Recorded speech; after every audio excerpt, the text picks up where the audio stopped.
Coming to you live from downtown Detroit, this is Benzinga's PreMarket Prep with your host, Joel Elconin. This is a volatile puppy here, isn't it? And Dennis Dick. I'm bidding a penny. I will buy the stock for a penny. With everything you need to start your trading day.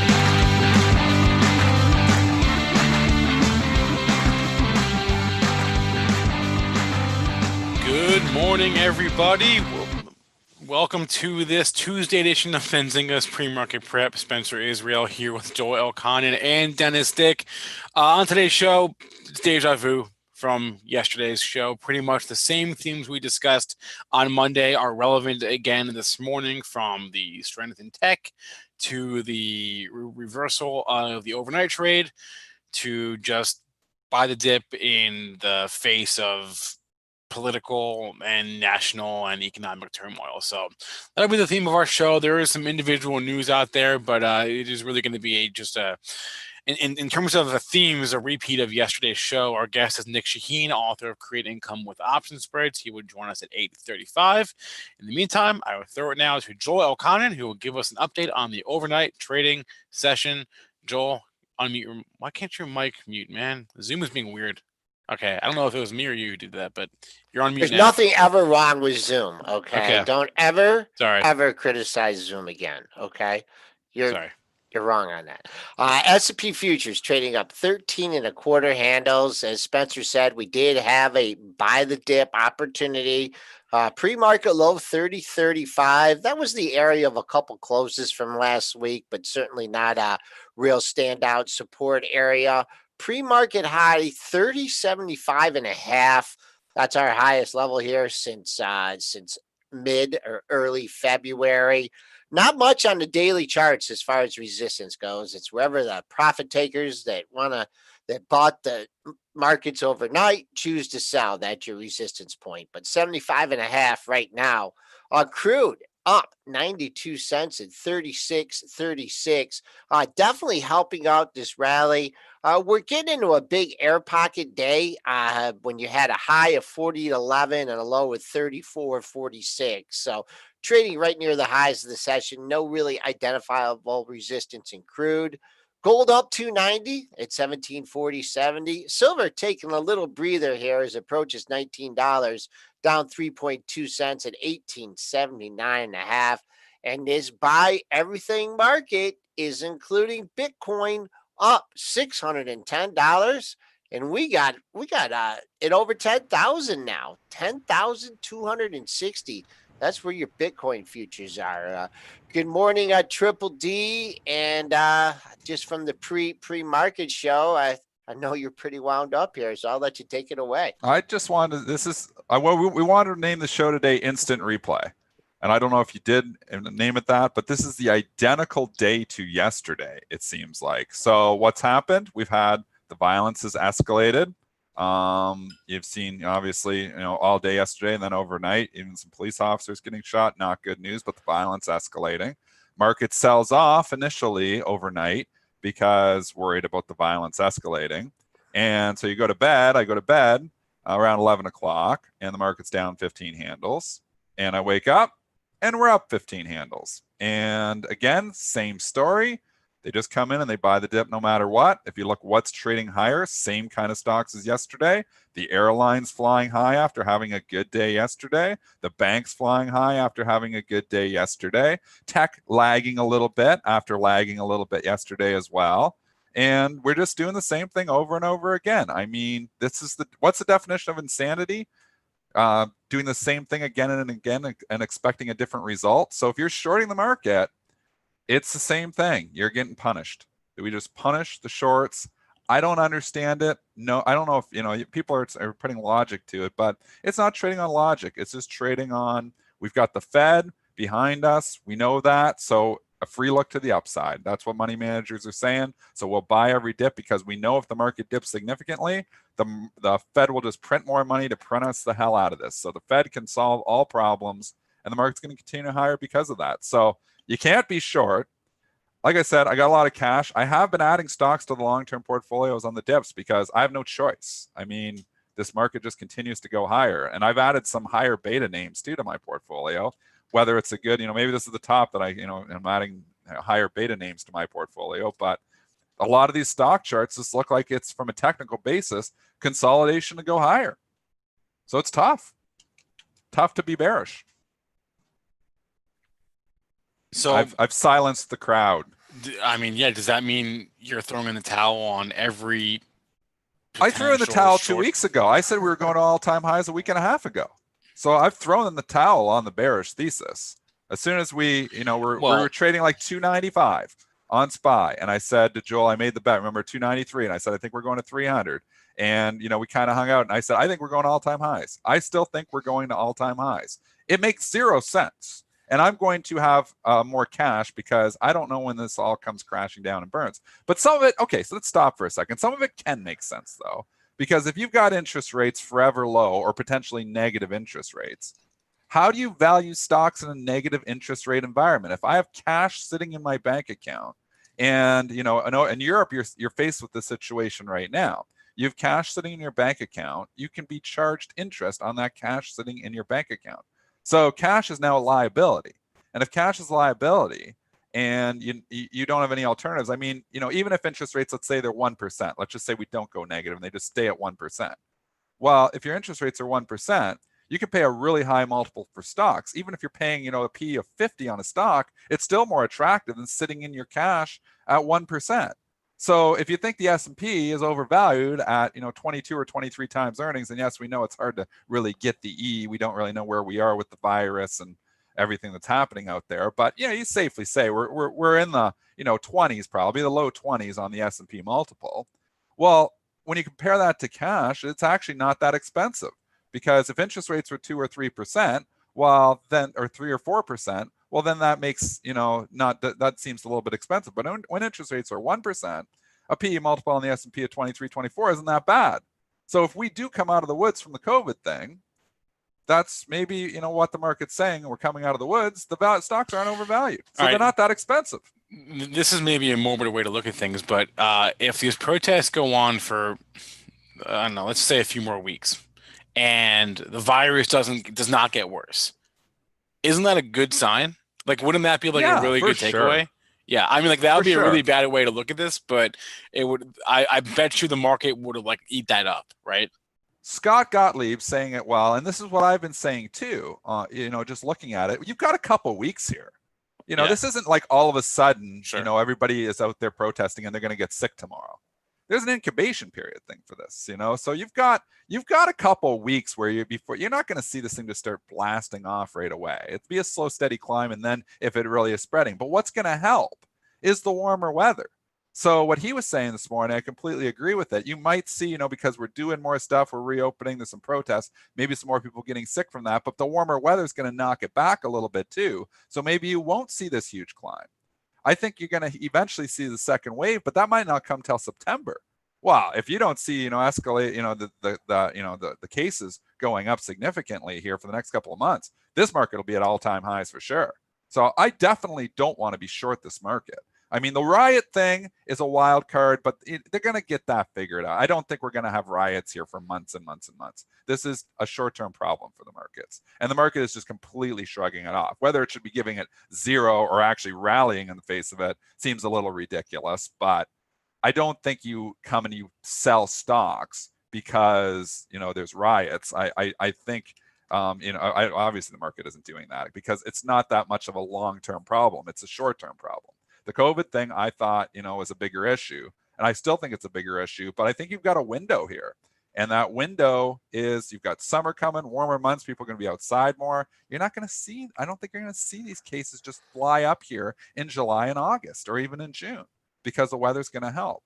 So if you think, that the cases are going to stabilize, you probably want to be long stocks for the next couple of months. So that's what money managers are thinking. That's what I'm thinking. That's why when we get these dips overnight, I'm buying the dips. I bought the dip last night. From what I've noticed in some of the videos, a lot of the protesters are wearing masks too, and that helps. Yeah, and that's going to help it too. A lot of them aren't as well, but some of them are. The masks help. It's a very tricky situation to be an investor and try to analyze all of this turmoil that we really have. and say buy stocks. It sounds insane, but that's what's happening. And I'm not going to argue with this trend until it breaks. So, I was looking at different stocks, what, still has some value here. Like I said, I bought some Procter & Gamble, but, that's more of a conservative play. But I was putting risk on. I bought 4 or 5 stocks a couple days ago. I bought Spotify, which the valuation's nuts, but it doesn't matter because you know what? It looks like it's consolidating to go higher. I'll stop myself out. These are swing trades. I'll stop myself out at that 175 on Spotify. But look at the chart, Joel. Does that not look like it moved up, coming back off, and now it's like, it's kind of starting to look like it wants to go again. Yeah. So I think it could go again and make a run for 200. So you know what? As a trade, I'll take the risk reward at 180, stop myself out at 175 or 174, somewhere in there. You might want to give it a little bit of room and get a look here and maybe a move. And I'm up already a little bit in the trade. I bought my Upwork back, UPWK, and I haven't decided. I'm not in love with this one, but I did buy it back because I had sold it higher. And I'm like, okay, well, I got a stop out point. That would be the low of the move at 1140. It's at 1230. So I rebought that. You got a nice setup there, Dennis, with that Upwork. I mean, there's a little consolidation roof there. Station. Yeah. And a little roof. I mean, I think looks like you just got someone that's just trying to work out of a piece at the 1260 area because you have all these highs from the last 7, 8, 9 sessions, right? This 1250, 1260. So a little bit of good news or, upgrade or something along those lines. But that's really, it's really consolidating and just getting tighter when I and buy tighter. stocks. You know my strategy. When do you buy stocks? Do you buy stocks when they're flying up like Zoom and they're up 50 points in 2 days? Or do you buy stocks when they consolidate after a big move? Because often that consolidation will lead to another move. Same way when I bought Peloton. Remember, it had the big move from 30 to 36. Came back, and what did Peloton do? Look at the chart. Consolidated for almost a month between 30 and 32. And then it started to show some life. And then it took off again. So, this Upwork kind of looks like a similar chart to me. I don't know. And it could resolve to the downside, and that's when I would stop myself out. So it takes out 1140. I want to get out of that. But this looks like it could be consolidation to go higher. Same thing with the Spotify. It could be consolidation after a big move to eventually start going higher again. The trend is your friend. I'm buying stocks that are in clear uptrends on dips. So that's what I'm looking for. I'm not looking at, some of these stocks that have really been killed because they're obviously still in clear downtrends and there's a lot of issues still there. Even though some of those stocks, may not be bad ideas as well as trades because it seems like they're buying everything right now. But there's definitely opportunity. Same thing with my Glue Mobile. This was in Benzinga was the same thing with Jason Raznick. We were talking. I mean, Benzinga consolidated for a couple of days and then starts blasting off. So this is what they do. They have big moves and they sit there and they consolidate for a few days, sometimes even a couple of weeks. But then eventually they usually, if the move was higher, the consolidation afterwards is often just, the seller's okay. I want to book my profit. Yep, exactly. And then eventually new buyers just emerge and the stock comes higher. Zoom did the same thing. And Zoom's a good one to talk about. We've seen this multiple times in Zoom. Has a big move, comes back, consolidation station, and then moves up again. And then, comes back, consolidation station a couple days, and then moves up again. Now this move, and we should talk Zoom now, we can move off the technicals, because this Zoom move is absolutely ridiculous. This is hot as hell. And, we're going to have Nick Chahine on in 20 minutes. I love, when he says it's too hot to chase, or too high to chase, but too hot to short. I agree. It's very hard to short something when you're coming into a report. People are getting buried on this thing. But take a guess. So I asked my wife last night this question. What do you think, and she doesn't know, doesn't follow stocks closely, but she uses Zoom every day. I'm like, what do you think Zoom is worth? What do you think it's worth? The valuation of Zoom. And she just throws out, I don't know, $1 billion. And she thought she was trying to guess high. I go higher. And she goes, come on. She goes, I go $5 billion. And she goes, shut up. And then I tell her it's $60 billion. 60 billion. And she's like, this is just nuts. Sell everything. I mean, there's no common sense. There's absolutely no common sense for Zoom to be worth $60 billion. I see people on Twitter saying, oh, maybe Facebook or Microsoft will buy them. There is zero chance that any company will buy Zoom at a $60 billion valuation. Never make money on it. No, it will never be worth 60. It's not worth $60 billion. It is right now because it's the story. It's hot. I'm not going to short it. The story's hot. But if you're putting Zoom in your long-term portfolio right now and saying it's the next big thing, unless they come out and they just create all new things, it's next to impossible. And you were making a good point on the pre-market show, Spencer, about Zoom. Tell them what you were saying with the barriers to entry. Yeah, look, Zoom is not the first video conferencing software. They are the favorite right now, but they weren't the first. The Skype beat them, Google beat them. Lots of people beat them. Zoom just made it a little bit better.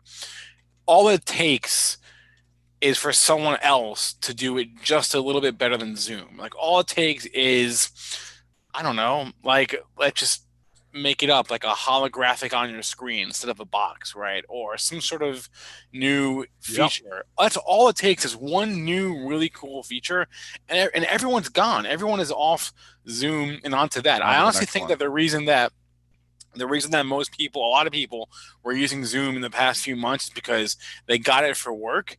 And then it just became this like network effect where it's like, oh, like, you're on Zoom. Oh, I'm on Zoom. Oh, all right, let's Zoom. Like, everybody already has Google. Everybody already has Skype. There's no reason. I mean, I guess Zoom is, maybe you could say it's marginally better, but it's not that much better. It's the same service and it's free.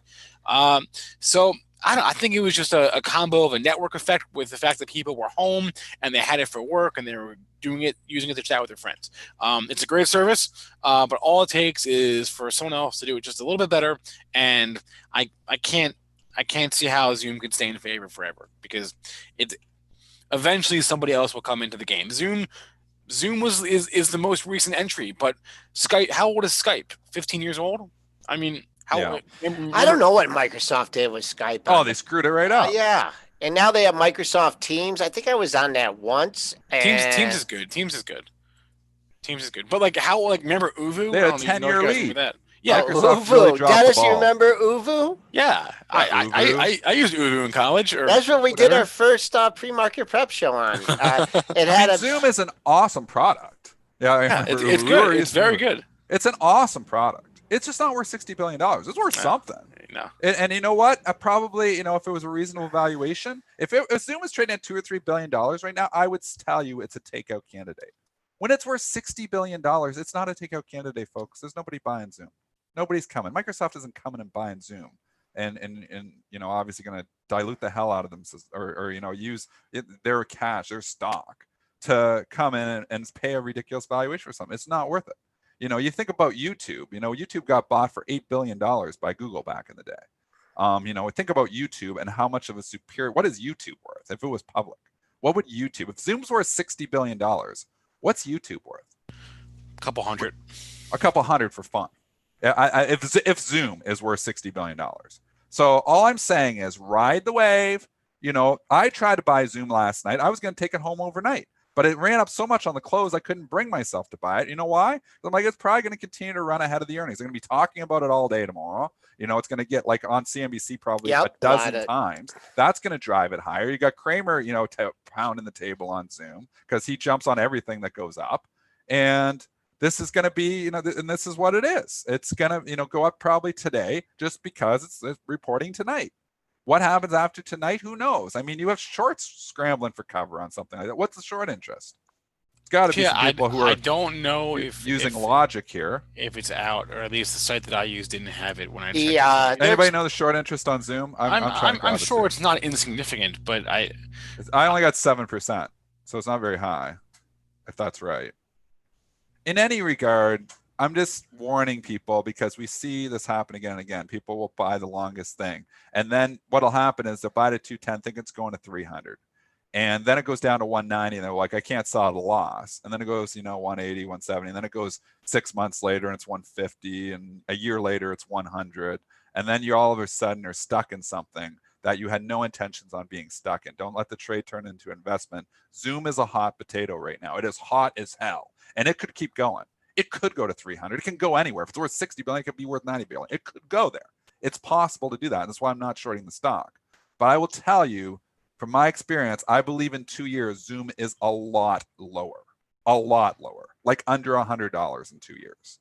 Because you know what? There'll be something else. They're expected to make $202 million, 9 cents a share. I mean, they have They have doubled revenues since they IPO'd and or since their first earnings report, but 202 million on a $61 billion valuation. But if you're long to stock, I mean, what do you look for? You look for. I would not take it through earnings. Right. After a 70-point run, it was $149. It's up 60 points in the 4 days ahead of the earnings. It might continue to go, but what's the gift horse in the mouth saying you use, Joel? If you take that through earnings and you have it on for a trade, it's like you're gambling. You're big time gambling. I think the expected move is 30 points. Somebody said. I didn't look at the options, but somebody just said it just on my Twitter feed. So yeah, obviously if it close at say it could run to 220. I wouldn't be surprised if it even runs to 220 ahead of it. And say it goes up to 220 and it's 30 points, so you're 190, or I think the expected move, it's hard. They kill the ball on these things afterwards. So. Yeah. It's been We'll get quiet, Nick Shahine's thoughts on it in 15 minutes too. It's the hot story though right now. It's hot as hell. 212 is the pre-market high, and the early range I could give you here, 208.50. That's based on just a short-term 15-minute chart. 208.50 looks like your pre-market support, and then the only number you have on the upside is 212. It hit that earlier in pre-market trading. Pretty good volume trading here in ZM Zoom. Same theme in Slack, just different day. Because they report on hot Thursday. As hell too. Yeah, but not as hot as Zoom. Well, nothing is as hot as Zoom. But nothing is hot as Zoom. There are degrees of hotness, and Slack is hot. I mean, I look at Slack and I think it was a great at $30. I tried to buy it too myself, and I forgot about it. I wanted to buy it. It was in this is classic technical analysis. So technical analysis is working really well. I mean that 30. February, March, April, May, just sitting there as resistance. It breaks out. It comes back. It kind of consolidates around the 30, the old point of resistance, and now it's blasting off. On its way to 40, 39.20 this morning. It gets, Cowan, some love from Cowan, I believe it was this morning. So, it's going to 40. And these things can get hot. Again, I wouldn't get married to these things, though, because when you look at the Slack valuation, the product itself is cool. We use Slack every day. Very awesome product. But valuation does eventually matter. It doesn't right now for these stocks, but when the story starts to cool off, that's when valuation starts to matter. As long as the story is hot, you don't have to worry about valuation. It's when the story cools, that's when you have to worry about valuation. This is worth $21 billion, so it's not obscene. I mean, I would think Slack's worth 5 to 6 for fun. So even in a normal world, and now it's hot. The story's hot, so it's not obscene to think that this could go to $30 billion valuation. I mean, if Zoom could go to 60, Slack could go to 30. So I'm not saying come in here and buy it though, because it's still, I think, way overvalued from a valuation perspective. But right now the story is hot. So you don't want to short hot stories. And if you can catch them at the right time, when Jason Rasnick was talking about this at 30 or 31, that was absolutely the right time. You're coming in now at 39, now you're chasing it. I don't like chasing, so I'm not buying it up at 39. Hit 42 on the first day that it traded. It opened at 38.5, hit 42 if you're looking for another target. It also had its all-time closing high on that day as well at 38.62.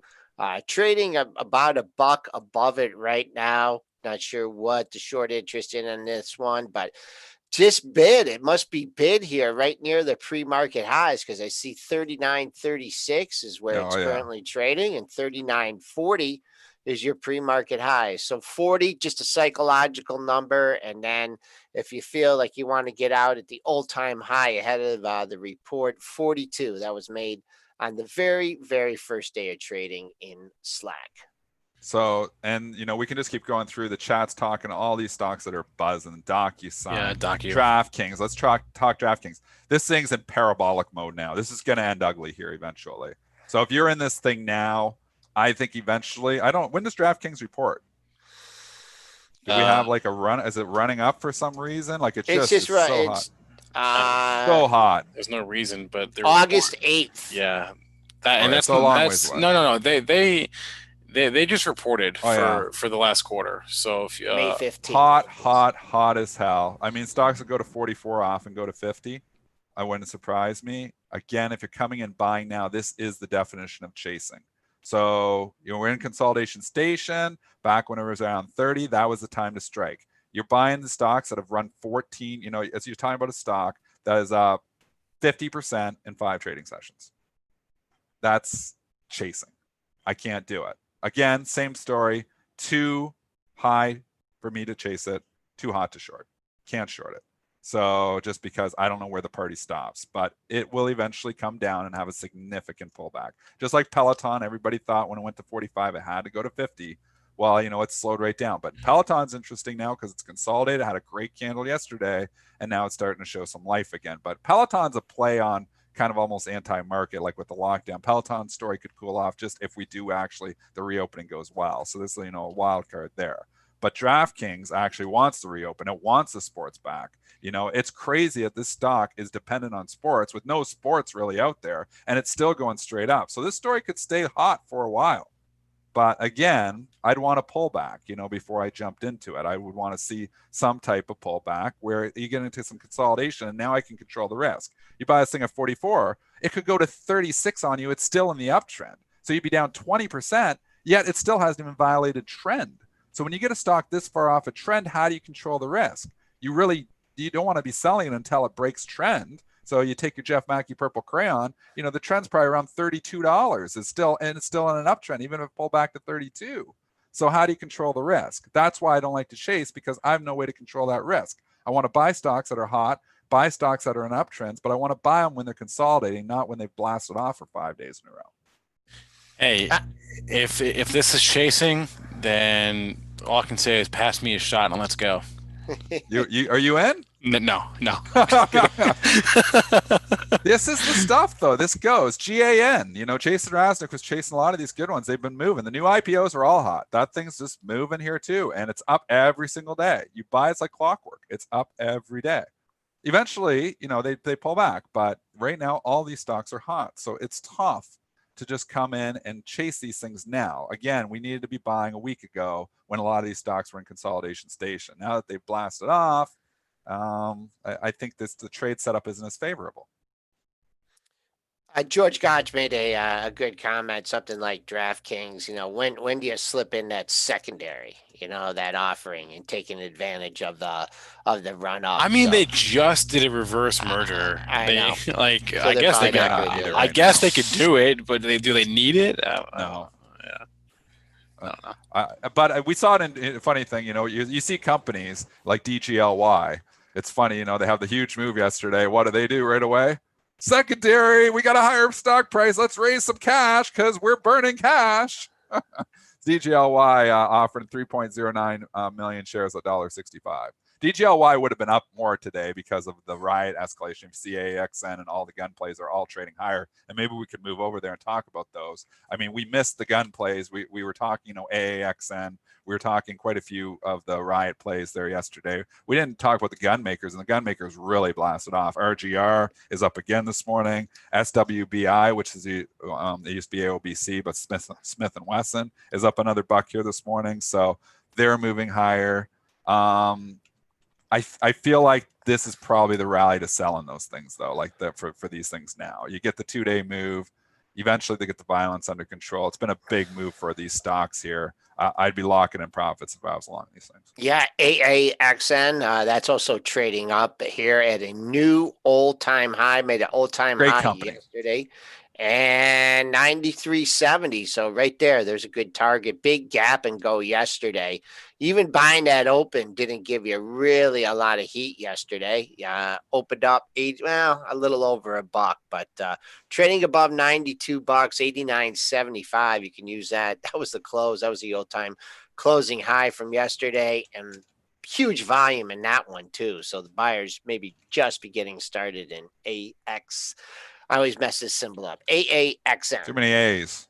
Too many A's. I liked it better when it was Taser. This was a company that went. I know, that was so easy. The better name, better ticker symbol. That was the worst thing that they did. The company's been firing on all cylinders forever. The worst thing they did was change their name. I like just for me. But I tell you, this is a great company. So, on a significant pullback, I'd be interested, but definitely not chasing.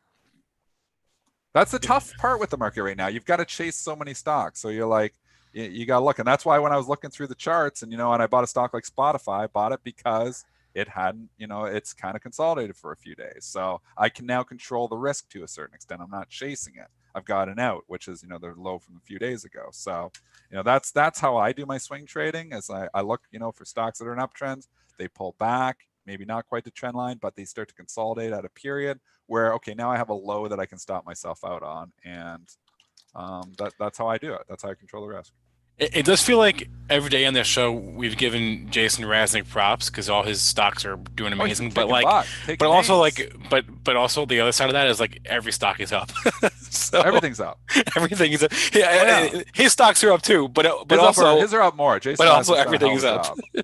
His are up more, but he's taking high flyers. True. So very true. When you're playing the high flyers, they're going to move. Very true. A lot of those names we've been talking about, like the work and stuff, those are movers. Those stocks move. Higher betas, they move.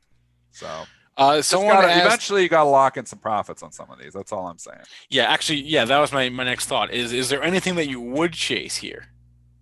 Man, you're going to throw me under the bus here. I don't like chasing at all, but I'm in Amazon. How do you argue with Amazon? It's up here. It's moving up again. You know what? Shopify. What about Shopify? I haven't taken a look at that one in a while. That's in consolidation station right now, SHOP. And it's cooled off because the markets are going up. It's kind of been this laggard trade to a certain extent. It's obviously still play on the lockdown. The reopening is, coming, and the reopening seems to be going okay so far. That's why Shopify has maybe cooled off.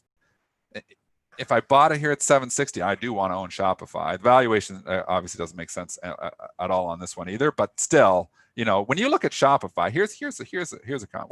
What's the market cap of Shopify right now? I want to just do a comparison for you without looking like. No, I'm just going to look it up. Shopify market cap 90 billion. Zoom worth 62 billion.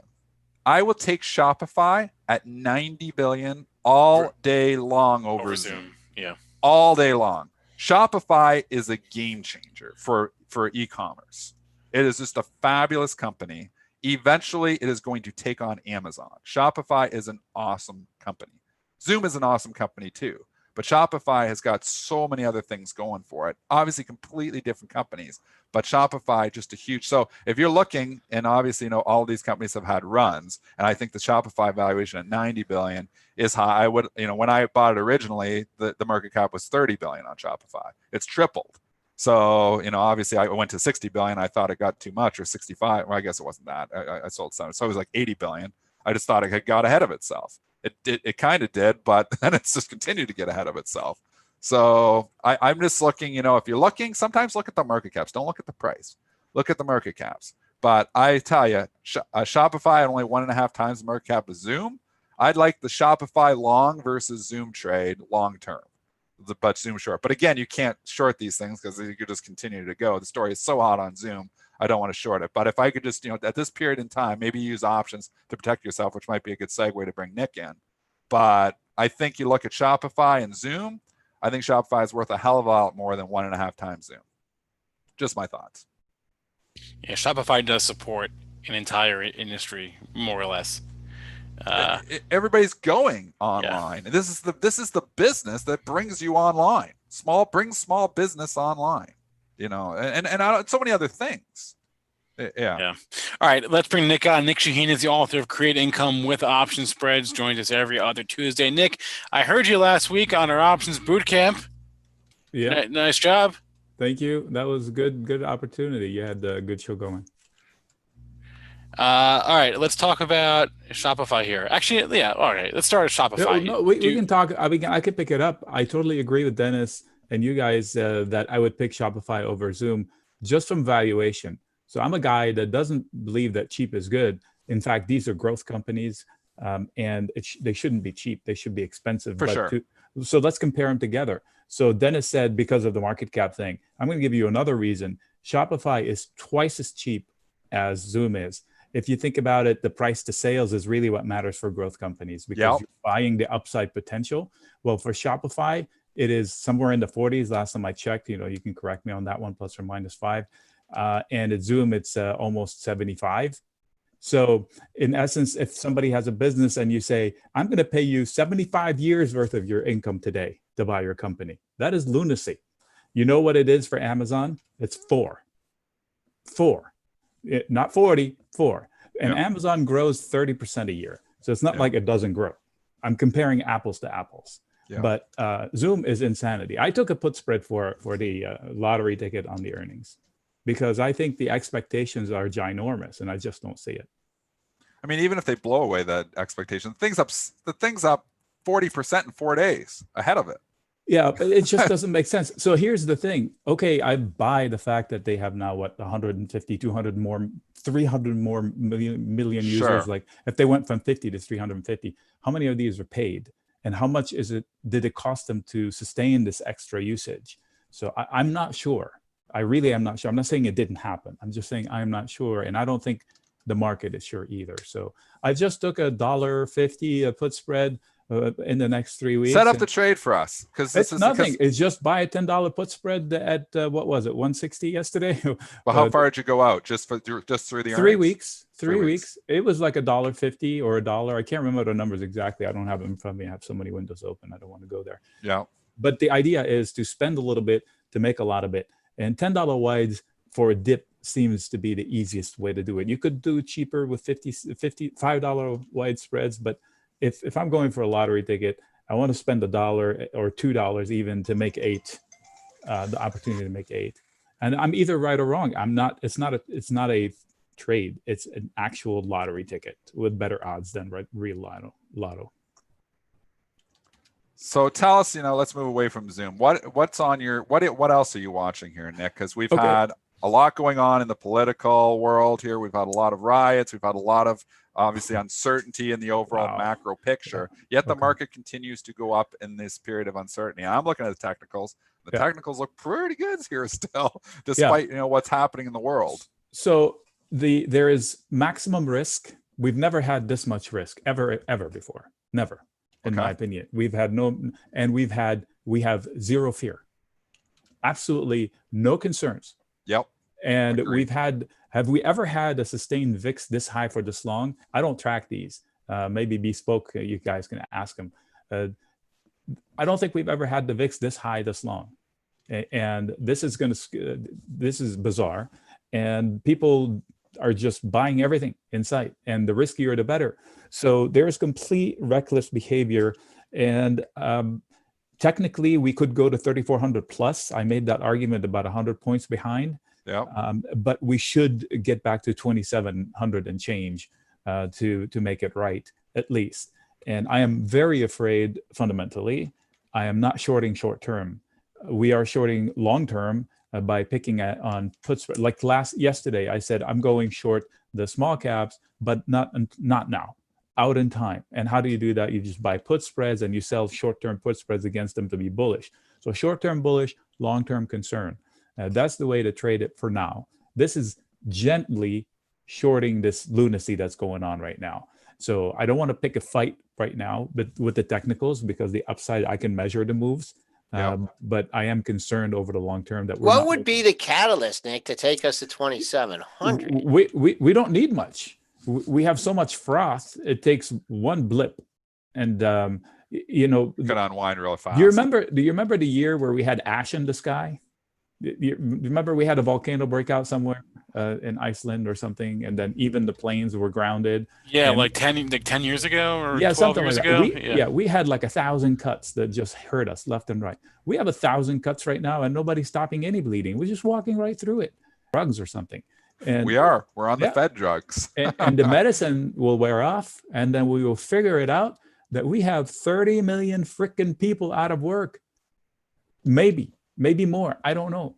We have forbearance. I think it's closer to 40 maybe or more. We have forbearance plans that are in place. People are saying we have higher savings than ever. That's because nobody's paying their mortgage. And they're getting free money from the government. And Bank of America CEO was on TV the other day, and he sounded so happy about it. I thought he was a smart guy. I don't know what he sees. Maybe I'm an idiot, but I bet you anything the country is in shambles right now. The world is in shambles. So I'm concerned.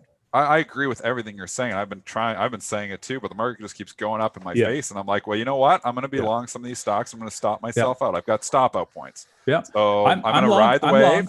I'm long some stuff. I'm long Boeing. I went long on a dip. Every time it dipped, I sold puts and put spreads. Opportunity. at 120, and we bought calls out to November. I think it's going to 225 at least. So we bought the 180s or whatever, and they're completely like double right now. So I'm riding that out. I did trim back, so I'm playing with house money basically.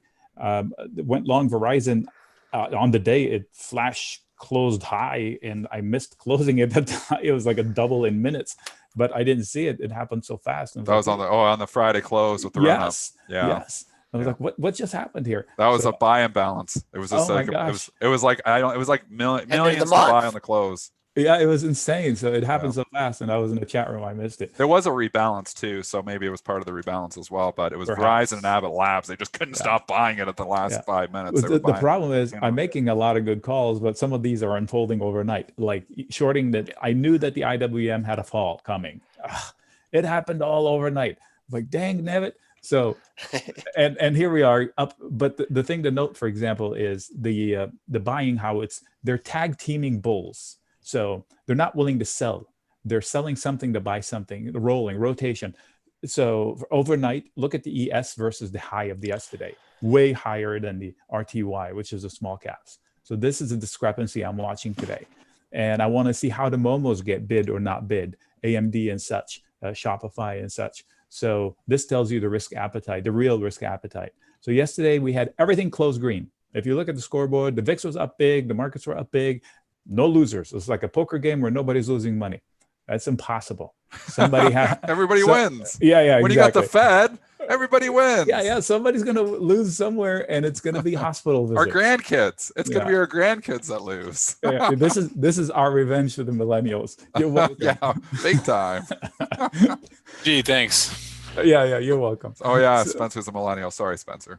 Well, yeah, I think we use the term millennial wrongly, but anyway, every young person, my son included, he's 18. He's not a millennial, but he's going to have to deal with this crap we're creating right now. I mean, somebody yesterday proposed a program for the riots, a restitution to all the slavery that happened, and he threw out a figure like 33 or 38 trillion dollars. So, I made a joke that we should practice saying quadrillion, because we're talking now not only 1 trillion, 2 trillion, we're talking 33 trillion or 40 trillion. Money has no value. That's why the Bitcoin and gold are rallying. Yeah, I was going to say, I should just buy Bitcoin then, right? Yes, you should. I think so too. I've been a Bitcoin hater. I think you should too. It does. Governments can't hurt it because governments are clearly spitting in the face of cash. It means nothing. Zero. Gold. Long gold, I actually have physical gold. I'm holding on to it. I'm invested in the GLD because that's a hedge against the government actions. They just trashed the value of money, absolutely trashed it. I mean, Nick, what about the financials here? It is. Okay, so the financials have lately caught a bid, and I'm a little concerned. So I would go specifics. So in fact, like Bank of America, if you're chasing Bank of America, find the trigger up or down. So going into 26 is not the place to chase it because of the recent failure. Remember, it took the financials, 13 years to come back to life. So they've had bad history, and they're good to own from the sense of dividend income. If they're allowed to pay dividend, we assume that they will continue to, if their balance sheets are good. But because of the fact that we have forbearance plans, they've had interruptions in payments, and they're the mortgage servicers. So look at the ones that have have a lot of mortgages on their hands, and avoid those for a while, because we don't know the outcome of this forbearance program. And I've said it maybe before, that it is so easy to go into forbearance, and the CARES Act made it sound like, oh, just click here. I kid you not. If you that's pretty much what it was. I didn't even have to do anything. I signed on to my student loan account, and it was like, you're in forbearance, and I was like, oh, okay. You click one button. You just have to say, I was negatively impacted by COVID-19. Period. No confirmation, no nothing. Boom. They kick your payments 90 days. So it's not forgiven payments. It just, some of them tack it onto the back end. Some of them after the 90 days or 60 days, they'll come back and say, here's the new program. How do you want to pay for it? So I'm fiscally responsible. So if I do this, I know that there's going to be a payment due. or a payment plan due starting at the end of it. Most people that get this money from the government and they're not paying, they're going to be spending it. So hopefully they're spending it cautiously. But meanwhile, the banks, regardless whether the people spend it correctly or not, they're going to have to deal with the interruption of payments. So I don't know how they're set up to do that. So I'm concerned about the banks. There's no rush to buy them. So the financials, but they do pay dividends and they're supposed to be financially sound. But I chase Shopify. The dips in Shopify are buying opportunities. However, know that these momentum stocks will crash way faster than the markets if we ever have a correction. And we don't see the headlines. I can't tell you where the headlines are going to come out from, but this can't continue long. And the oil and the oil market, the rally there is definitely helping, right? The oil components. I mean, they're not really keeping up with it, but I know you look at I haven't looked at the USO since they did their reverse split here, but a lot of coming back online and going from zero demand to some kind of demand has been great for the oil market. Yeah, well, it used to be where markets equities rallied with oil because oil was telling a growth story. And this is back to that. So usage of oil means people are coming back to business. We haven't had that in so many years. I miss it. So, okay, now you look at oil, if there's actual consumption and demand on it, and it's rallying, it is a reason to rally the markets because it makes sense. Whereas before it didn't. If it went from 50 to 60, there was no reason to jump with the stock market because it's not demand. It's freaking OPEC and they're yap. So in this case, yes, it's coming back. It's hard to trade the US. So anytime something reverse splits, I walk away because it needs time for the stock to remature. And you go to look at the all-time high and it's like thousands. It just doesn't make sense. Like the old DRYS, if you remember that. I couldn't even read the all-time high number on its stock. It reversed so many times. Yeah, dry ships, classic. Yeah. All right, Nick, any final thoughts, any other ideas, stocks you're playing in this week?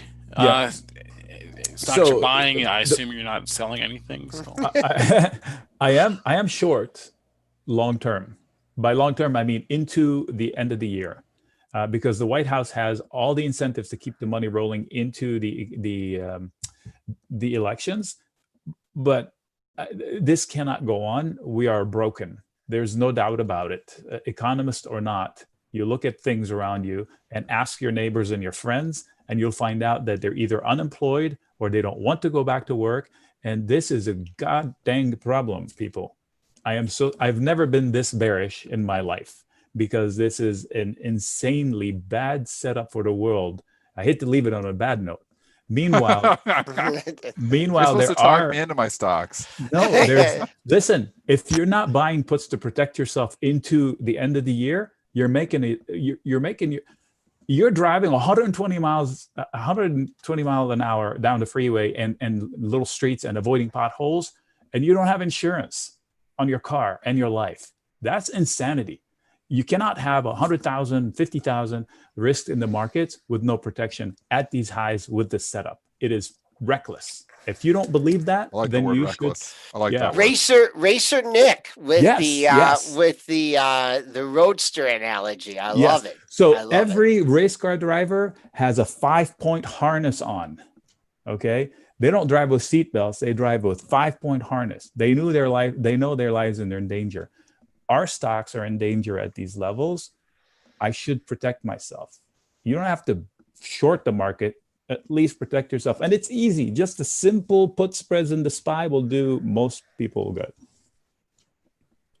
All right, Nick Chahine, you can find more of his thoughts at Racer Nick, also his site, Create Income with Option Spreads. Nick, as always, thanks for the time, and we'll talk to you in a couple of weeks. Thank you. All right. A little bit of a leak here on the S&Ps. We are now below that former high of the move at 65.5. Let's see what happens in mid-range. It was Nick. He was talking too bearish. Bring down the market. Money manager was like, Nick Shahine's bearish. Sell. Honestly, everyone's moving. He's getting me bearish. I'm like, I gotta start selling stuff. I don't need much, dude. You know, I still think, we ride this wave, but you've got to protect yourself. Nick making so many good points. Nothing makes sense. The whole market is a hot potato right now, too. None of this makes any logical sense. But ride the technicals until they don't work. Have yourself an out.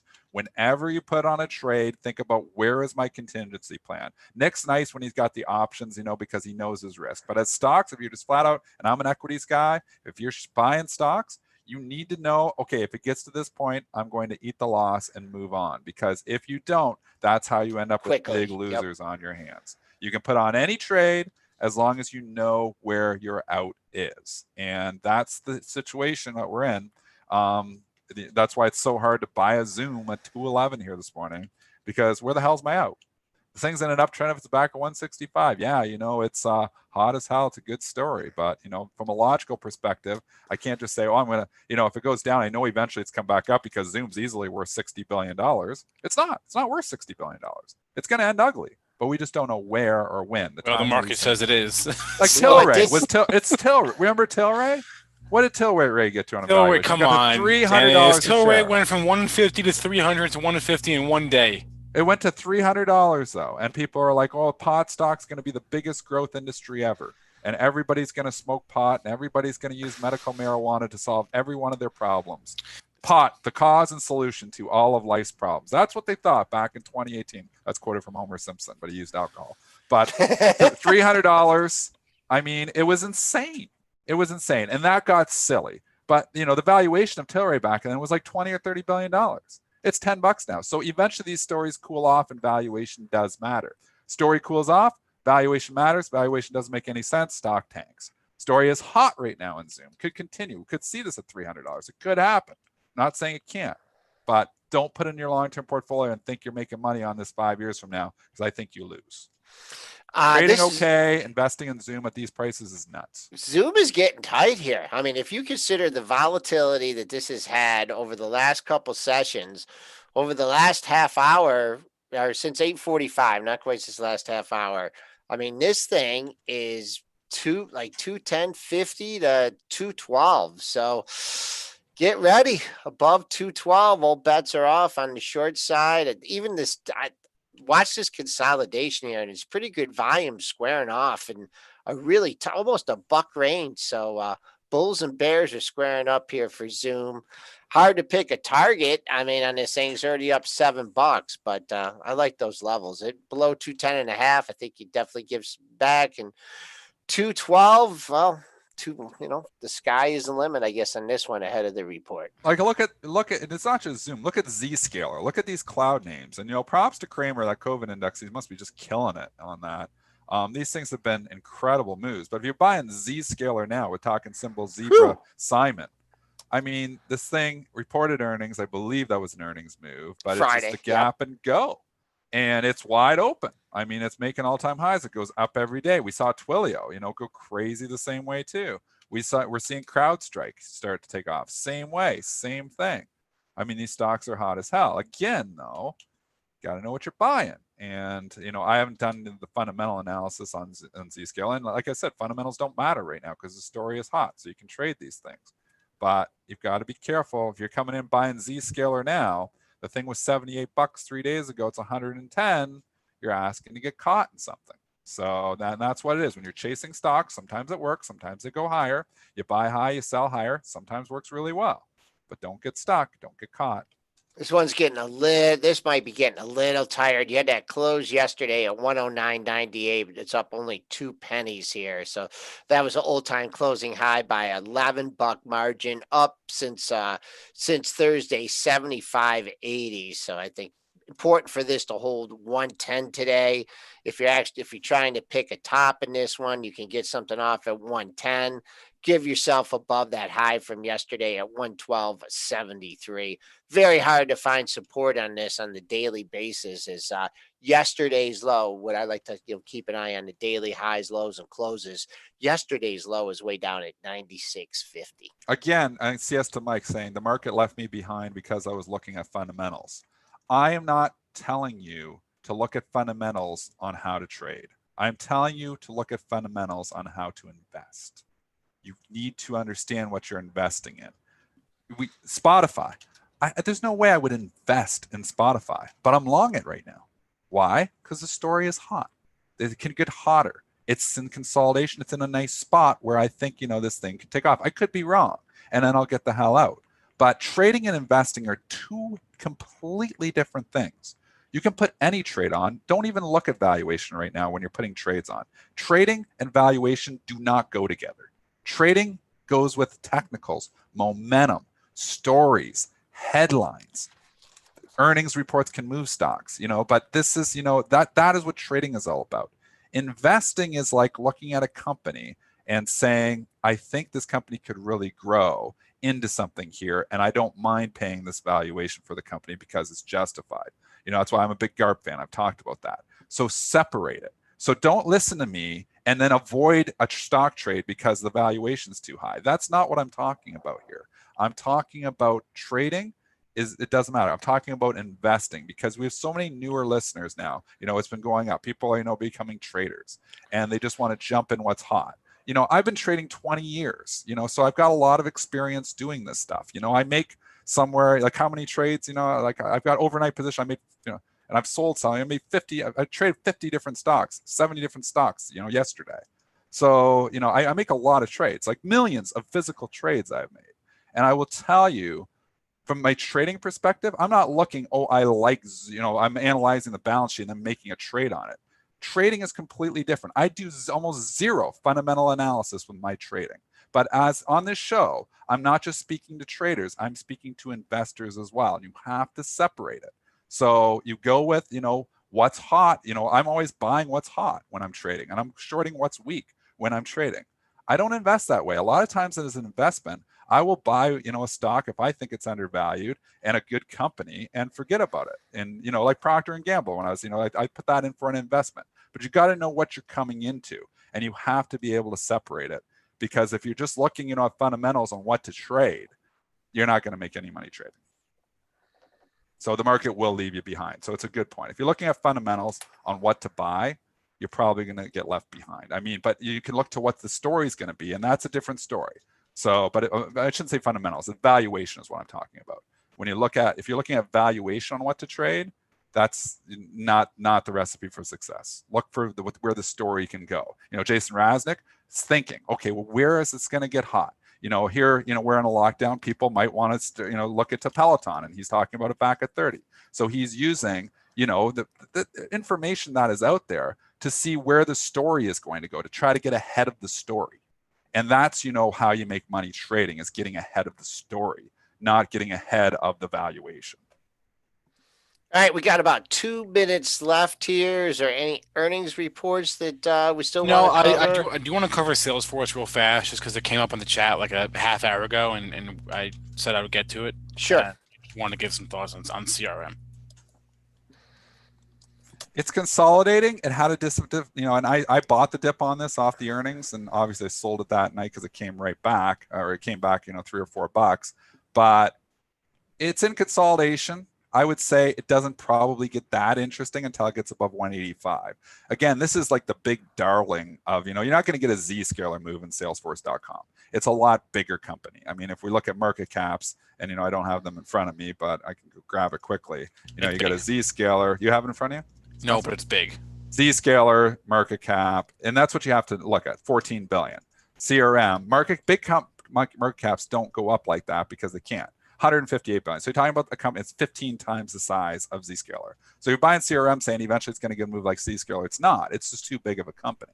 So its beta is going to be a lot lower than a Zscaler. But it gets interesting if it gets above 182, 183. Story's still hot. Cloud is hot. It's in consolidation. This is maybe an area of time where you strike. I don't love that it wasn't responding well to the disappointing earnings. I don't love that it really didn't respond the last couple of days. It was good earnings, bad guidance. Right. To me, this one is I want to call it a simple trade, but just look at 171. You had a low at I believe on the earnings day at 170.69.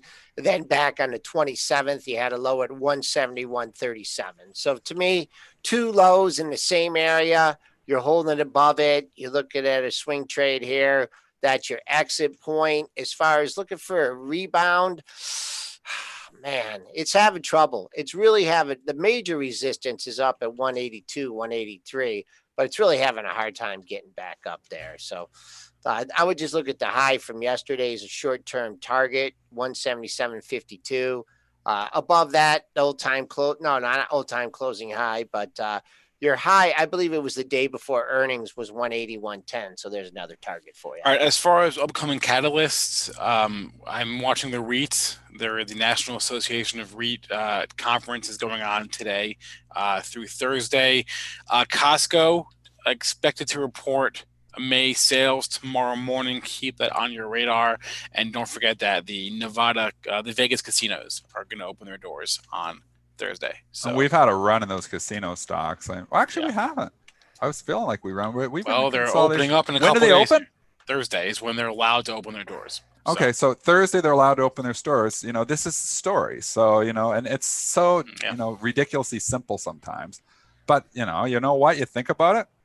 Maybe they're going to run up Wednesday ahead of that. So it's Tuesday. Maybe you start thinking about these things. These aren't chasing. Maybe these casino stocks are a buy here for a couple of days ahead of it, because you definitely didn't run up into it yet. And a lot of times you see these simple little things. We've seen it multiple times. Even Spencer was pointing out, space might go up if it's a successful launch. Nothing to do with Elon Musk, but SPCE is a space stock, and it was up. And that was your opportunity. It went up that day. So you know what? That's a great setup. So all these casinos, Las Vegas Sands, WYNN, MGM, whatever ones are opening. I'm not following the story, but I'll go read on it afterwards. They're all opening. Yep. They're all opening on Thursday. Yep. You know what? Not a bad idea to maybe come in here and step up and buy a little bit of casino stocks. Look at stocks this wing consolidation here. Holy moly. Yeah, this is a time to strike when they're in consolidation station, and you got a catalyst. It's a nice setup. It's down here this morning. Right. I don't know. Maybe there's news on when. You got to go read if there's news, because when market's up and when's down, that's never a good thing. So I would check that before just jumping into that one. But just giving it 10 seconds of thought, you always want a catalyst. There's a catalyst here. Well, we'll see how it works out. Sorry we didn't get to more questions from the chat, but I'm going to write a few of them down, and we'll talk about it at the 3:40 show. Thanks to our guest, Nick Chahine. Please remember, all the information from this broadcast is meant to be used as informational purposes only and not for investing or trading advice. Joel and I will be back at 3:40. You can catch our podcast, as always, or the replay of the show on YouTube. Everyone have a great rest of your day, and be safe, and good luck out there.